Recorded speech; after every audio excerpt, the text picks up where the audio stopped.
突然，一名贵族女仆一把抢过点心，正准备端去送给雷杰普，可她瞬间被点心烫得松脱了手，滚烫的点心直接砸到了卡伊娜手臂上。女仆赶忙跪地求饶，谁知卡伊娜竟一点也不生气。一旁的贝拉懵了，质问卡伊娜为何这么善良。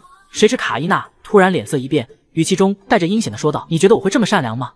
点心就让你来送，至于怎么做你懂了吗？”贝拉当然明白卡伊娜的用意。当雷杰普品尝到甜美的点心后，顿时变得心花怒放，姐姐居然这么疼爱他，真是感到满满的幸福感。就在他开心的品尝甜点时，贝拉不经意地说了一句：“其实公主刚刚受伤了。”下一秒，雷杰普直接带兵冲进了公主府，他如同恶魔降临一般，盯着这些曾经高傲的女仆。他们原本都是自己派来监视卡伊娜活动的人，没想到却享受着比卡伊娜还好的待遇，甚至还敢烫伤公主。他此时愤怒值瞬间拉满，说着就要将女仆的胳膊砍了。可就在这时，卡伊娜像天使降临一般，轻轻拉住了他的手臂。难道卡伊娜真的要原谅女仆吗？这保护欲极强的弟弟是什么体验？对于伤害姐姐的女仆，皇子竟然要将她的双臂砍断。就在这时，卡伊娜却阻止了他。卡伊娜轻轻扶着他的肩膀，温柔地劝他不要这样。雷杰普做梦都没想到，对于伤害自己的人，姐姐都能如此善良。可他的怒火还是难消，冒犯公主就是死罪，我现在就帮你处决她。卡伊娜却表示，女仆是无心的，别就放过她吧，她就是受了点小伤，过会就好了。接着他笑着向弟弟抱怨道：“你生气的样子好可怕哦。”雷杰普这才回过神来，他刚刚吓到姐姐了。可卡伊娜却毫不在意。此时惊惶无措的雷杰普终于让他回想起当年那个弱小无助、需要疼爱的弟弟，他曾经是那么需要自己呵护，即使上辈子雷杰普将他当成工具利用完之后狠心杀害，但卡伊娜还是坚信，如果他能够好好关心雷杰普，给予他无私的爱与照顾，他一定会为自己改变的。果然真的如卡伊娜所想的一样，刚刚他为卡伊娜惩罚女仆的举动，就是对姐姐特有的关心方式。解决了麻烦之后，雷杰普突然变回了时的模样，撒娇的朝卡伊娜要点心吃。看来刚刚的点心将他肚子里的馋虫勾了出来。他夸赞姐姐做的点心比御厨做的还吃100万倍。卡伊娜轻笑，就算他不拍自己马屁，他照样会做给他吃的。看着可爱俏皮的雷杰普，他忍不住用手再次触摸雷杰普的金发。雷杰普瞬间瞪大了双眸，这触电般的温暖是怎么回事？从小到大，他为了皇室立下过多少功勋，可即便是父皇都不曾对他有过任何夸赞。可此时此刻，即使再多的奖励也比不上姐姐的温柔。只要能陪在姐姐身边，他就是世界上最幸福的人。终于他彻底放下戒心，不再将姐姐当成工具，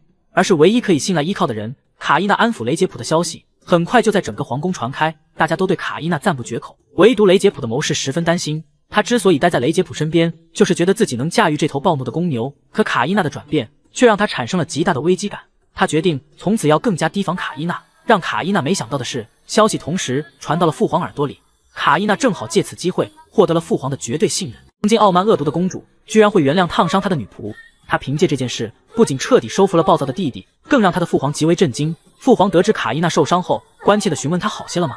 卡伊娜告诉父皇自己好多了，多亏了雷杰普帮她上药。皇帝很满意她摆平了麻烦的弟弟，却指责她过于善良，处理一个普通贵族出身的女仆，这也是维持公主权威必要的选择。可卡伊娜却说，女仆也不是故意的。其实卡伊娜心里明白，这也是父皇对她的试探。如果她真的将女仆处决，那反而会让父皇不高兴。父皇告诉卡伊娜，一个好的下属能帮你处理很多事情。原本卡伊娜就想换掉那些监视自己的女仆，正好父皇主动说到这件事，卡伊娜趁机提出请求，这不会引起父皇的怀疑。她以自己的首饰衣服太过陈旧，已经跟不上时代的潮流，希望找几个熟悉首都时尚的女仆过来帮自己处理日常的工作。她就是要在父皇面前营造一个傻白甜的公主形象，这样才能让权力控的父皇觉得她没有威胁，反倒更加喜欢这个女儿。突然，身旁的总管提出，卡伊娜的成人礼快到了，可身旁连个年长的女伴也没有。父皇听后有些愧疚，身为父亲竟然连这么重要的事都忽略了。于是他询问卡伊娜有没有合适的人选。卡伊娜心中的人选自然是母亲的发小，同时还是她的奶妈科洛，但她决定以退为进，借口说可能没人愿意当她的女伴，更何况随便找的人又不知根底。父皇见此主动提出将曾经赶出皇宫的科洛找来，这样就能很好的帮卡伊操持生活。这大概是卡伊娜最开心的时刻。自从母亲离开后，皇宫里唯一悉心照顾她的人就只有科洛一人了。这次能够重逢，卡伊娜是打心眼里开心。处理完这些事后，她就起身离开了皇帝的房间。谁知刚走出大门，迎面就碰到了让她头疼的男人基德雷公爵。本以为他是来求见皇帝的，谁知就算卡伊娜拒绝了他5次，他竟然为了见到卡伊娜不惜来皇帝门口堵他。更让他没想到的是，基德雷为了感谢上次的奶茶，竟然从拍卖行买到了天价的红茶，据说就连皇帝都不是轻易能喝到的。那么问题来了，眼前这个男人到底有何目的？卡伊娜究竟又该怎么应对呢？卡伊娜没想到被他拒绝了多次的基德雷公爵居然会闯入皇宫和他见面，一上来就送来了天价的礼物。可卡伊娜的态度却让基德雷直接崩溃。卡伊娜礼貌地轻笑道：“感谢你送给我的谢礼，看来我对你的帮助很有用啊，不如我们一起去散个步。”基德雷握着卡伊娜的手腕，表示自己十分荣幸。可卡伊娜抽回了手，暗示他们不需要过分亲近。来到花园后，卡伊娜调侃地说着：“基德雷不怕又被卡伊娜纠缠吗？”基德雷尴尬地表示，他相信公主不会这么做的。卡伊娜十分满意他的回答，看来之前对基德雷的帮助很有用。他很高兴帮基德雷选的结婚对象得到了基德雷的肯定。不久后，那些备胎家族都会没落，唯一会被选中的就是奥利维亚。可他不久后也会到皇宫里成为卡伊娜的女仆。基德雷家族与皇族一贯不和，也不再会资助奥利维亚。这样一来，基德雷的所有结婚对象都会落选。到那时，基德雷的母亲想用婚姻控制他，就无法再实现了。这样，基德雷也能暂时摆脱麻烦。卡伊娜的一番分析让基德雷大为震惊，他没想到竟然都被卡伊娜预料到了。他鼓起勇气问卡伊娜，为何要这么努力的帮他，还主动撮合他和奥利维亚见面。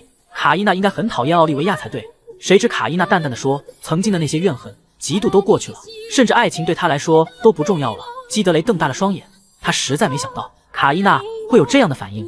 更让他震惊的是，卡伊娜居然主动为之前的事大方的向他道歉。卡伊娜甚至还以公主的名义起誓，以后绝不会再对他做有任何无理的举动。基德雷瞬间惊讶无比，他实在搞不懂卡伊娜到底有什么目的，为这种事发誓又想得到什么呢？卡伊娜无比真诚地告诉他，自己这么做只想得到基德雷的信任。基德雷愣住了，仅此而已吗？卡伊娜接着补充道，他之前告诉基德雷那些情报，只是向他证明自己是个厉害的谋略家，这就是卡伊娜的手腕。但基德雷不是个傻子，他立刻明白过来，他明白卡伊娜需要他，同时也是在测试他是否值得卡伊娜信任。可基德雷还是搞不懂，卡伊娜大费周章地搞这些事情，难道仅仅是为了帮雷杰普当上皇帝？没能想到前世的巫毒舔狗公主居然会在爱人面前变得如此的光彩夺目。她仅仅用了小小的手段，让男人反过来疯狂舔她。面对卡伊娜的突然转变，基德雷不断的猜测她的真正目的到底是什么。刚开始他以为卡伊娜是为了帮弟弟登上皇位，可他马上否定了看法。与其选择与皇家不和的基德雷家族，不如联合其他的家族，更有可能帮雷杰普登上皇位。更何况他们姐弟俩向来不和。卡伊娜在这个时候抛出橄榄枝，如果是以前的雷杰普，肯定会当面臭骂这个女人。可现在不同了，看着现在如同卡伊娜如同天使般的面孔，加上她那掌控一切的气场，雷杰普俯身鞠躬，他愿意相信卡伊娜，得到了肯定的回答。卡伊娜满意的笑了，他提出赶紧离开这里，要是传出绯闻可就不好了。谁知就在转身的瞬间，他脚下一滑，竟然摔倒了。雷杰普眼疾手快，将他牢牢地抱在怀里，再次与雷杰普脸贴脸的接触。即便冷静如冰的卡伊娜内心瞬间澎湃不已，脸上瞬间出现了害羞的红晕，但他还是赶紧推开了对方。他尴尬地解释自己没事，内心却为刚刚的失误懊悔不已。雷杰普有着偏执的精神洁癖，最讨厌别人接触他的身体。卡伊娜努力了这么久，好不容易获得了他的信任，如果因为这事前功尽弃，他催促着快点离开这里。